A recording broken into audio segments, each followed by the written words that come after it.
Hi hello అందరికీ నమస్తే అండి. Welcome back to the channel Choti Sparkle. ఈరోజు అయితే ఇది యాక్చువల్గా సాటర్డే బ్లాగ్ అనమాట.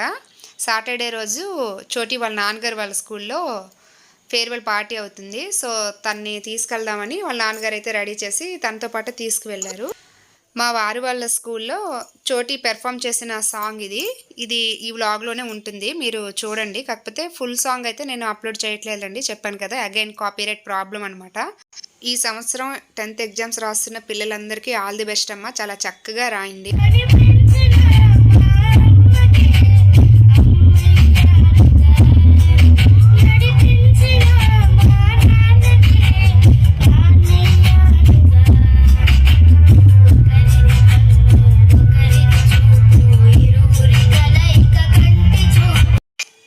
సాంగ్ మధ్యలో ఒక సెలబ్రిటీలా ఒక అమ్మాయి రెడీ అయ్యి వెళ్ళింది కదా శారీతో, ఎంత క్యూట్గా ఉంది కదా.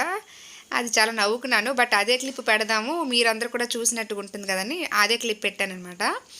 అంటే యాక్చువల్గా ఇట్లాంటి స్కూల్లో ఫంక్షన్స్ అయినప్పుడు 10th వాళ్ళకి ఆ టెన్షను అదంతా ఉన్నా సరే, ఈ మిగిలిన క్లాసెస్ ఉంటారు కదా 6th 7th 8th వాళ్ళు భలే రెడీ అయ్యి భలే ఎంజాయ్ చేస్తారండి ఫంక్షన్ని. ఆ వైబ్ అయితే కనిపించింది ఈ పాటలో మొత్తం కూడాను. భలే ఎంజాయ్ చేస్తారు పిల్లలందరూ కూడా. ఇది అంటే షాత్వి ఈ సాంగ్ తర్వాతను ఇంకో సార్తో కాంబో సాంగ్ కూడా ఇంకోటి పాడింది. ఆ నెక్స్ట్ ఒక డ్యాన్స్ పర్ఫార్మెన్స్ కూడా చేసింది, అది కూడా పెడతాను, ఒకసారి చూడండి. ఇక్కడ చోటి పక్కన నిలుచున్నది మా వారు, ఆల్రెడీ మీకు తెలుసులేండి, కాకపోతే ఇంకోసారి చెప్తున్నాను. ఈ సాంగ్ తర్వాత సెకండ్ సెషన్లో సాత్వి ఒక డ్యాన్స్ పర్ఫార్మెన్స్ కూడా ఇచ్చిందంట, అది కూడా యాడ్ చేస్తున్నాను, చూడండి.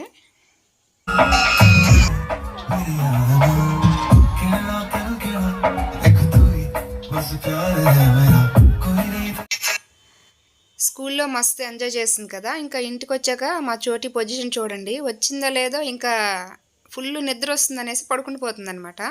మా చోటితో ప్రాబ్లం ఏంటంటే మార్నింగ్ టైం 1 hour పడుకుందంటే నైట్ ఒక 3 hours మాకు చుక్కలు చూపిస్తుందండి. అంటే ఇంచుమించు ఒక 1 o'clock వరకు కూడా పడుకోదు. సో అందువల్ల బలవంతంగా లేపేశాను. నైట్ కొంచెం వేరంగా పడుకుందిలే అంటే లేచిందిలేండి. లేచి కొంచెం పాలు అయితే తాగింది. తాగేసిన తర్వాత ఇంకేదో ఒక పనిలో తను ఎంగేజ్ చేయాలి కదా. సో కొంచెం డ్రాయింగ్ ఏదో వేసుకోమా అన్నాను. సైక్లింగ్కి వెళ్తుంది యాక్చువల్గా ఈవినింగ్కి, బట్ ఈరోజు అయితే నేను మరి సైక్లింగ్ అయితే పంపించలేదు. ఇంకా రోజంతా అలసిపోయింది కదా, కొంతసేపు డ్రాయింగ్ వేసుకోమంటే వేసుకుంది. ఇంకా మా వారైతే కూరగాయలు తెచ్చారు. సో ఇవి సర్దడంలో చోటి హెల్ప్ తీసుకుందాము, తనకు కూడా కొంచెం అంటే పని డైవర్షన్లా ఉంటుంది కదా అనేసి పిలిచాను. అంటే ఇటువంటి పనులు చాలా బాగా చేస్తుందండి సాత్వి. పిల్లల్ని కూడా మన హౌస్ హోల్డ్ చోర్స్ ఉంటాయి కదా, అందులో మన ఇంటి పనుల్లో ఎక్కువగా ఇన్వాల్వ్ చేయడం వల్ల వాళ్ళకి వర్క్ డైవర్షన్లా ఉంటుంది, కొంచెం ఇంట్రెస్ట్గా చేస్తారు. నెక్స్ట్ స్క్రీనింగ్ టైం అనేది చాలా వరకు తగ్గించిన వాళ్ళమైతే అవుతాం. ప్రెజెంట్ జనరేషన్ ఎక్కువగా అంటే పిల్లలకి స్క్రీనింగ్ ఎక్కువ చేయడం వల్ల, అంటే నేను జనరల్గా నా స్కూల్ పిల్లలవి అలాగే మా రిలేటివ్స్లో ఎక్కువగా వింటున్న ప్రాబ్లం ఆటిజం అండి. నేను ఈ అకాడమిక్ ఇయర్లో మా స్కూల్ పిల్లల్లో ఒక 4-5 కేసెస్ అయితే ఈ ఆటిజం పిల్లల్ని అయితే చూశాను. నెక్స్ట్ మా రిలేటివ్స్ మాకు చాలా దగ్గర వాళ్ళలోనే ఒక 4-5 పిల్లలకు కూడాను సేమ్ ఇదే ప్రాబ్లంతో బాధపడుతున్నారండి. ఆ పిల్లల్ని చూసాక అసలు ఎంత బాధ అనిపిస్తుందంటే, ఆటిజం అనేది చాలా సివియర్గా ఉంది. నెక్స్ట్ అది మ్యాక్సిమం అన్క్యూరబుల్ అని అంటున్నారు. ఈ ఆటిజం పిల్లల్లో ఎందుకు వస్తుంది అనడానికి స్పెసిఫిక్గా రీజన్స్ ఎవరూ చెప్పలేకపోతున్నారండి. బట్ మ్యాక్సిమం వాళ్ళకి 1 year టోడ్లర్స్ నుంచి కూడాను మనం స్క్రీనింగ్ అయితే చాలా వరకు తగ్గించడం చాలా చాలా బెటర్ అండి. మనం చెప్పినంత ఈజీ కాదు, అంటే ప్రజెంట్ సిచ్యువేషన్స్లో వాళ్ళకి స్క్రీనింగ్ లేకుండా చేయడం, బట్ మ్యాక్సిమం తగ్గించి వాళ్ళతో ఎక్కువ ఎంగేజ్ అవ్వడానికి, వాళ్ళని మీతో పాటు మీ పనుల్లో ఎంగేజ్ చేసుకోవడానికి ట్రై చేయండి. నేనైతే నిజంగా నన్నైతే చాలా కలిచివేసింది ఆ విషయం. ఇప్పుడు చెప్తుంటే కూడాను ఆ బేబీ నాకు గుర్తొస్తే నాకు చాలా బాధ అనిపిస్తుంది. సో ఆటిజం కోసం అయితే కొంచెం ఎక్కువగా చెప్పేసినట్టున్నాను కదా మీకు. ఇంకా వ్లాగ్ కంటెంట్లోకి వస్తే, సాత్వి అయితే నాకు ఇలా చక్కగా వెజిటేబుల్స్ అన్నీ కూడా ట్రేస్లో సర్ది పెట్టించిందనమాట. ఇవన్నీ ఫ్రిడ్జ్లో ఆర్గనైజ్ చేసుకోవడమే. సాత్వికి ఈ వర్క్ ఇచ్చి మరి మీరేం చేస్తున్నారు అనుకోగలరు. నా తిప్పలు అయితే చూపిస్తాను ఇప్పుడు చూడండి. Thank you Saatvi. నేను పాల మీగడంతా కూడాను ఒక దగ్గర కలెక్ట్ చేసి దాని నుంచి ఎప్పుడు నెయ్యి ఇలా తీసుకుంటుంటాను. ఎప్పుడు చేసే రకంగానే మీగడంతా కూడాను కొంచెం కోల్డ్ వాటర్‌తో మిక్సీ పట్టాను. ఎప్పుడు కూడాను ఆ వెన్నపూసంతా కూడా పైకి చక్కగా తేలిపోతుందండి. బట్ ఈరోజైతే ఎంత ఇబ్బంది పెట్టిందంటే, ఎన్ని సార్లు మిక్సీ పట్టినా అది సెపరేట్ అవ్వట్లేదు. నెక్స్ట్ మొత్తం ఇలా లిక్విడ్ ఫామ్‌లోనే ఉంటుంది. క్యూబ్స్ వేసి కాసేపు ఉంచాను. కోల్డ్ వాటర్ వేశాను. బట్ నో యూజ్ అండి. ఇంకిలా కాదు, దీన్ని కడాయిలో షిఫ్ట్ చేసేసి మరగబెడదాము అని కడాయిలో అయితే వేసేసి గ్యాస్ పైన సిమ్‌లో అయితే అలా ఉంచాను. వీడియోస్ చూస్తున్న ప్రతి ఒక్కరికి నా హంబుల్ రిక్వెస్ట్ ఏంటంటే ప్లీజ్ అండి, వీడియోస్ మీకు నచ్చినట్లయితే గనుక ప్లీజ్ లైక్ చేయండి. ఒక లైకో, కామెంటో ఏదో ఒకటి పెట్టండి.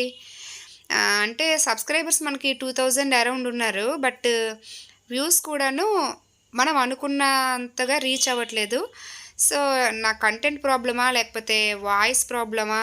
లేకపోతే రీచ్ అయ్యే అల్గారిథం ప్రాబ్లమ్ అనేది నాకైతే అర్థం కావట్లేదు. ప్లీజ్ ఈ వీడియోనైతే చూసి ముందుగా లైక్ ముందు కొట్టేయండి. తర్వాత చివరి వరకు చూడండి. నెక్స్ట్ ఇదిగోండి ఇలా రైస్ పెట్టాను. కొంచెం అంటే సాటర్డే కదా! సాటర్డే మ్యాక్సిమం వెజ్ బిర్యానీయే చేస్తుంటాను నేను. సింగిల్ పాట్‌లో అయిపోతుంది గదా!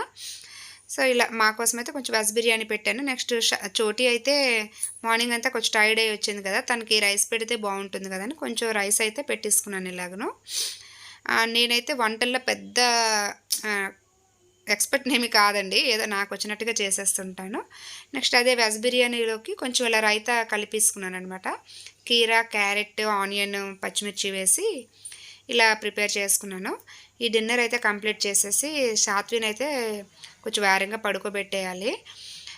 ఇది ఇలా ఉంది. సో, మన నెయ్యి కూడా ఆల్మోస్ట్ కొంచెం సెపరేట్ అయ్యి పైకైతే నెయ్యి అంతా తేలిందండి.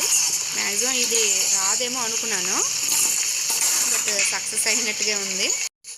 యాక్చువల్‌గా ఇది ఎక్కువ లిక్విడ్ ఫామ్‌లో ఉండడం వల్ల బాగా టైం పట్టిందండి. ఇదిగోండి ఈ కన్సిస్టెన్సీ వచ్చినప్పుడు మనమైతే కొంచెం మెంతులు వేసుకున్నామనుకోండి, ఆ మెంతులు మనకి యెల్లో నుంచి డార్క్ బ్రౌన్ కలర్‌లోకి టర్న్ అయ్యేటప్పుడు మనం ఆఫ్ చేసేసుకుంటే సరిపోతుంది. మనకి ఘీ తాలూకా స్మెల్లు బావుంటుంది. నెక్స్ట్ మనకి పెర్ఫెక్ట్‌గా పూసలా ఉంటుందనమాట. సో, మెంతులు వేసుకోవడం వల్ల ఇది మనకొక ప్లస్ అనమాట. సో, ఆల్మోస్ట్ నా నెయ్యి అయితే సెపరేట్ అవ్వడానికి ఇంకా టైం అయితే దగ్గర పడింది. దీన్ని మరి కొంచెం సిమ్‌లోనే ఉంచుకోవాలి.